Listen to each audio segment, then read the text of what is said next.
Нахутахме в стола, с гръми трясах ние, а Владо кротко си стои и кока-кола пие. Опрахме оборота, изчезнахме веднага, с нас не се ебавайте, защото ти приляга. И после в мобилтела, с гангстерите мои, нахълтахме с пистолите за подвизи готови. И после поделихме плячката в Трифон, завихах се купона в много бесен ритъм. Така сега завършва този мой куплет. Пях само аз, защото Трифон бе заед. И скречове ще има, и после той ще пее, и никой да не е посмял да му се смее.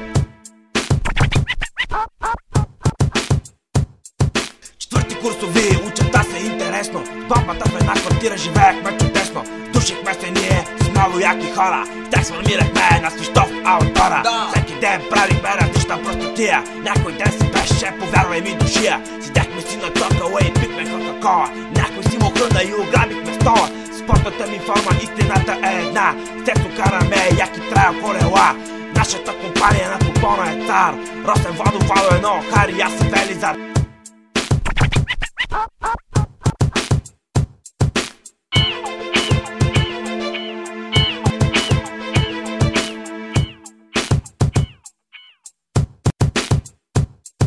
И ето идва края, и все пак искам аз да ви кажа още нещо от всички нас. Много копелета тъпи има между вас, така че по-добре стойте далеч от нас. И също тъпи кучки и гадни проститутки, отдалеч надушваме смръдливите им.